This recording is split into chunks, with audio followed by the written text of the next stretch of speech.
আসসালামু আলাইকুম।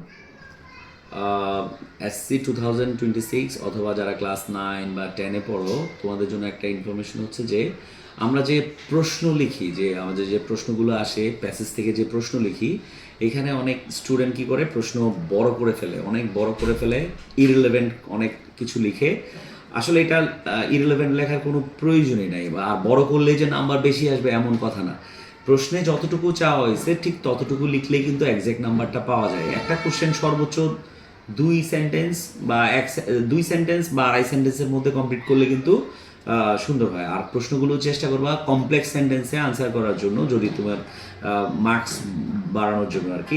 কারণ ছোটো ছোটো জায়গাগুলোতে যদি কোশ্চেনের আনসার করে ফেলা হয়, এখানে মার্কসটা কম আসে।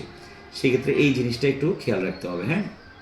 আর 2 নম্বর কোশ্চেন হচ্ছে যে আমরা যে রিঅ্যারেঞ্জ লিখি, রিঅ্যারেঞ্জের উপরে যে যে চার্টটা আমরা করি বা যে বক্সটা করি, বক্সের মধ্যে যে ওয়ার্ডগুলো দেই, এটা আমরা লিখব।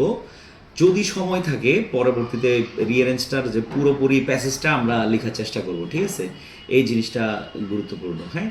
আর অর্ডার যেন ঠিক থাকে সেটা লিখতে হবে, এবং নিচে নিচে না, মানে এভাবে ভার্টিক্যাল না, এটা হচ্ছে যে কি এভাবে নর্মালি থাকবে, ঠিক আছে।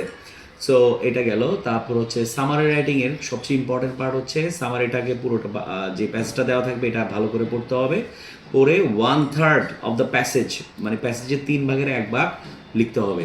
তো এক্ষেত্রে দেখা যায় যে সামারিটার টাইটেলটা খুব স্ট্যান্ডার্ড হইতে হবে। উপরে যে সামারির যে ফার্স্ট সেন্টেন্সটা সেটা অ্যাপোজিটিভ দিয়ে তোমরা চাইলে লিখতে পারো। যেমন ধরো আমরা বলতে পারি কাজী নজরুল ইসলাম, তারপর একটা কমা দিতে পারো, লিখতে পারো আর রেবেল পয়েট অথবা আর ন্যাশনাল পয়েট, তারপর কমা দিতে পারো ওয়াজ বর্ন, এরকম টাইপের দিয়ে শুরু করতে পারো। সামারিটা সবচেয়ে বেস্ট ওয়ে হবে এটা। এবং লেখার চেষ্টা করতে হবে ইররিলেভেন্ট কোনো কিছু লেখা যাবে না, সামারিতে কোনো এক্সাম্পল দেওয়া যাবে না, একদম সিম্পলি ওই জিনিসটাকে তুলে ধরাটা ইম্পর্টেন্ট, ঠিক আছে। আর যদি কোনো লেখক বা কবি বা কোনো একজন ব্যক্তির গ্র্যাজুয়েশনগুলো, মানে শিক্ষাগত যোগ্যতাগুলো দেওয়া থাকে সিরিয়ালি, যে পরপর পরপর, এই সবগুলো পরপর পরপর উল্লেখ না করে এইভাবে লিখলে হয় যে হি কমপ্লিটেড হিজ গ্র্যাজুয়েশন অথবা পোস্ট গ্র্যাজুয়েশন ফ্রম এই সাবজেক্ট, এরপরে বাকিটা লিখিয়ে দিলে হয়ে যাচ্ছে। তোমার দরকার নাই যে এসএসসি কত সালে পাস করছে, ইন্টার কত সালে পাস করছে, অনার্স কত সালে পাস করছে, এগুলো আলাদা করে দেওয়ার কোনো দরকার নেই, ঠিক আছে। সামারিটা একদম সামারির মতো লিখলেই হয়ে যাবে। তারপরে সেকেন্ড কথা হচ্ছে যে, এরপরে হচ্ছে যে পয়েম, আমাদের যে কবিতাগুলো আসে, এখানে আমাদের এসএসসিতে 7টা কবিতা আছে, 7টা কবিতা থেকে তুমি 5টা কবিতা আগেই চুজ করে ফেলবা, যে আমি এই 5টা কবিতা থেকে আসলেই আমি আনসার করব, ঠিক আছে।